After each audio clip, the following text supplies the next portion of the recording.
Assalamualaikum warahmatullahi wabarakatuh. Kami hari ini akan membahas materi tentang menganalisis deret berkala dan peramalan.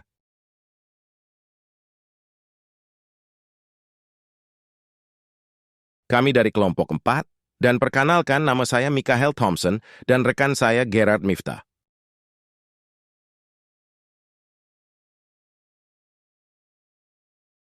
Serta dosen pengampu kami, Ibu Rona Tumiur Mauli Caroline Simorangkir, SI, MM, CMA, CIBA, CBV, Shiri.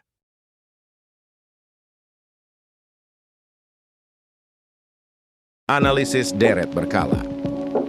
Analisis deret berkala, time series analysis, adalah suatu metode kuantitatif untuk menentukan pola data masa lampau yang telah dikumpulkan secara teratur menurut urutan waktu kejadian.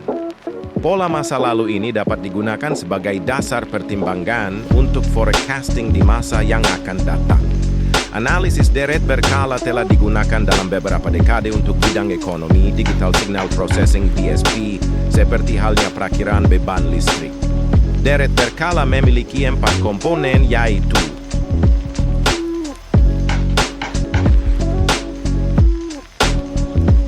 satu, Trend, yaitu gerakan yang berjangka panjang, yang menunjukkan adanya kecenderungan menuju ke satu arah kenaikan dan penurunan secara keseluruhan, dan bertahan dalam jangka waktu yang digunakan sebagai ukuran adalah 10 tahun ke atas. Merupakan suatu gerakan kecenderungan naik atau turun dalam jangka panjang yang diperoleh dari rata-rata perubahan dari waktu ke waktu dan nilainya cukup rata atau mulus.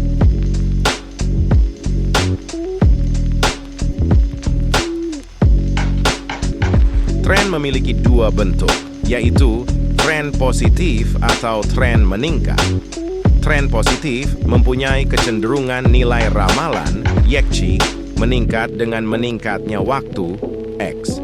Rumus persamaan tren positif adalah YT, sama dengan A tambah B kali X. A tren negatif, atau tren menurun. Tren negatif mempunyai kecenderungan nilai ramalan, YASUR, menurun dengan meningkatnya waktu, X. Rumus persamaan tren negatif adalah Y sama dengan A kurang B kali X, di mana ia adalah nilai variabel Y pada suatu waktu tertentu. I adalah perpotongan antara garis tren dengan sumbu tegak. Y. B adalah kemiringan, slope, garis tren. X adalah periode waktu deret berkala. Dalam menganalisa tren, terdapat beberapa metode yang digunakan, yaitu 1. Metode semi rata-rata, 2. Metode kuadrat kecil, 3. Metode tren kuadratis, 4. Metode tren eksponensional.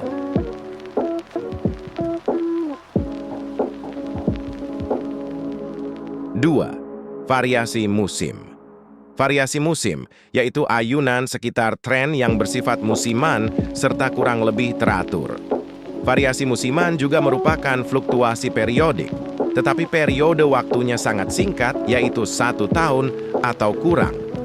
Ada beberapa metode perhitungan untuk mengetahui variasi musim, yaitu dengan mengetahui indeks musim. Beberapa metode tersebut adalah 1. Metode rata-rata sederhana.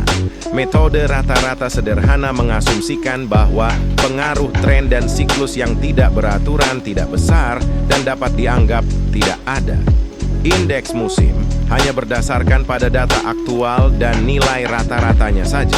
Indeks musim dirumuskan sebagai berikut. Indeks musim sama dengan rata-rata per kuartal dikali 100 dibagi rata-rata total.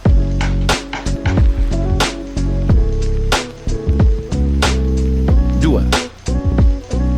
Metode rata-rata dengan tren. Metode rata-rata dengan tren adalah metode rata-rata yang disesuaikan dengan tren. Indeks musim pada metode rata-rata dengan tren merupakan perbandingan antara nilai data asli dengan nilai tren. Oleh sebab itu, nilai tren harus diketahui lebih dahulu. Indeks musim metode rata-rata dengan tren dirumuskan sebagai berikut. Indeks musim sama dengan nilai data asli dibagi nilai tren dikali 100. 3 metode rasio. Rata-rata bergerak. Metode rasio rata-rata bergerak, ratio to moving average method, adalah metode yang dilakukan dengan cara membuat rata-rata bergerak selama periode tertentu.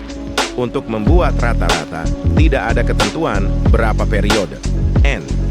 Nilai N bisa 2, 3, 4, atau 12, tergantung pada kondisi pengaruh fluktuasi musiman. Indeks musim metode rasio rata-rata bergerak dirumuskan sebagai berikut. Indeks musim sama dengan nilai rasio dikali faktor koreksi, di mana nilai rasio adalah data asli atau data rata-rata bergerak. Faktor koreksi adalah 100 dikali N atau jumlah rata-rata rasio selama N.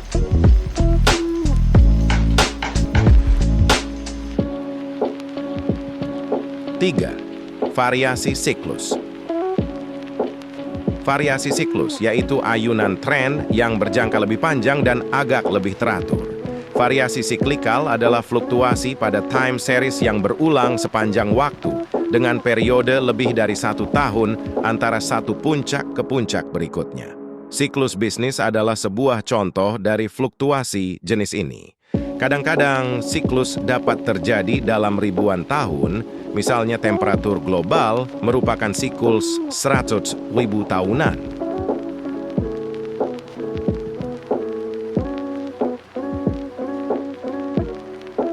Indeks siklus. Perekonomian sebagaimana gelombang dalam fisika juga mengalami siklus dari resesi, pemulihan, recovery, ledakan, boom, dan krisis. Suatu siklus biasanya mempunyai periode tertentu untuk kembali ke titik asal. Periode ini dikenal dengan lama siklus. Pada konto ini lama siklus faktor tahun. Siklus juga mempunyai frekuensi yaitu siklus yang dapat diselesaikan dalam satu periode waktu. Frekuensi sama dengan 1 dibagi lamanya siklus. Bagaimana mencari indeks siklus? Kita ketahui bahwa komponen data berkala adalah Y sama dengan T dikali S dikali C dikali I. Apabila Y, T, dan S diketahui, maka CI dapat diperoleh dengan cara Y dibagi S sama dengan T dikali C dikali I, di mana T dikali C dikali 1 sama dengan menunjukkan data normal. Untuk memperoleh faktor siklus, maka unsur tren T dikeluarkan dari data normal sehingga faktor siklus menjadi CI sama dengan TCI dibagi T.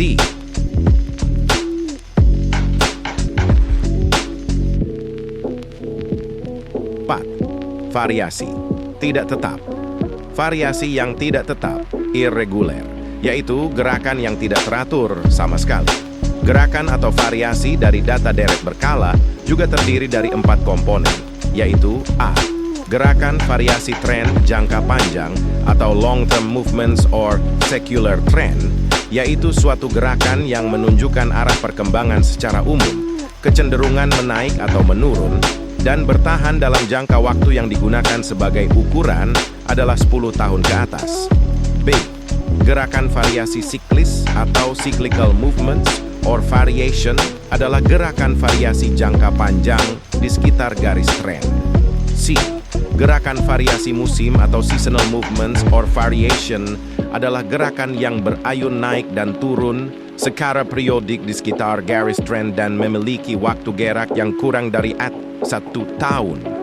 Dapat dalam kuartal, minggu, atau hari. D. Gerakan variasi yang tidak teratur, irregular, or random movements, yaitu gerakan atau variasi yang sporadis sifatnya. Faktor yang dominan dalam gerakan ini adalah faktor-faktor yang bersifat kebetulan, misalnya perang, pemogokan, bencana alam dan lain.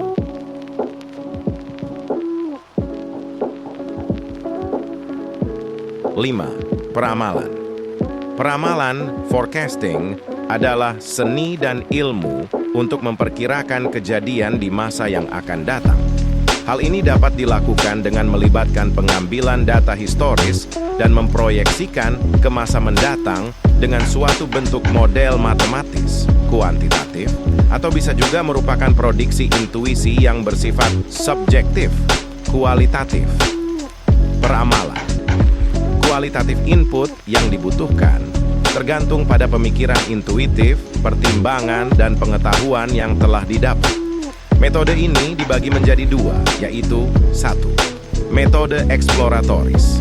Metode ini dimulai dengan masa lalu dan masa kini sebagai titik awalnya dan bergerak ke arah masa depan dengan melihat semua kemungkinan yang ada. 2. Metode normatif. Metode ini dimulai dengan menetapkan sasaran dan tujuan yang akan datang, kemudian bekerja mundur untuk melihat apakah hal ini dapat dicapai berdasarkan kendala, sumber daya, dan teknologi yang tersedia. Peramalan. Kuantitatif. Metode. Kuantitatif adalah metode peramalan yang sangat mengandalkan pola data historis yang dimiliki. Peramalan kuantitatif ini dipergunakan bila terdapat kondisi sebagai berikut. 1. Tersedianya informasi tentang masa lalu. 2. Informasi tersebut dapat dikuantitatifkan dalam bentuk data. 3. Informasi tersebut dapat diasumsikan bahwa pola masa lalu akan terus berlanjut sampai ke masa datang.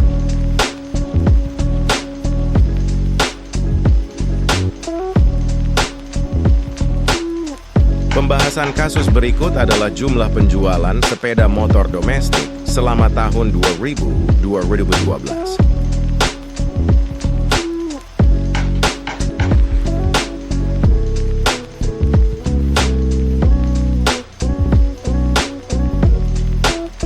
Berdasarkan data di atas, tolong tentukan persamaan tren dengan menggunakan metode kuadrat terkecil dan tentukan perkiraan biaya promosi tahun 2014 dan 2016.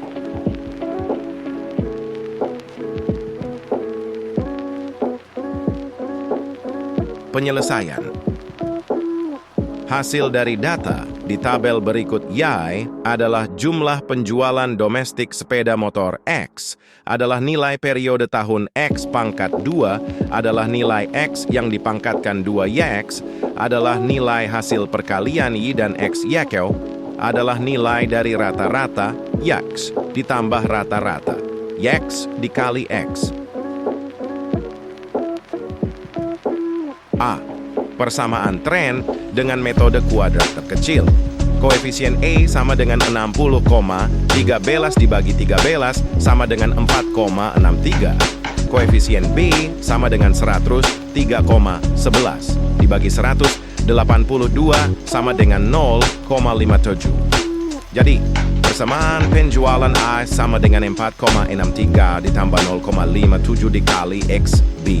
Perkiraan penjualan sepeda motor tahun 2014 dan 2016 tahun 2014 nilai X sama dengan 8. Y sama dengan 4,63 ditambah 0,57 dikali 8 sama dengan 9,16 juta tahun 2016. Nilai X sama dengan 10, Y sama dengan 4,63 ditambah 0,57 dikali 10 sama dengan 10,29 juta. Berikut adalah diagram hasil perhitungan perkiraan biaya promosi.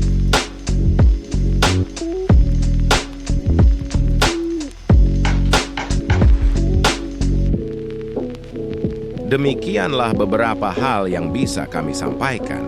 Sebelumnya kami mohon maaf yang sebesar-besarnya apabila dalam penyampaian tadi mungkin ada kesalahan kata atau beberapa pernyataan yang menyinggung. Terima kasih.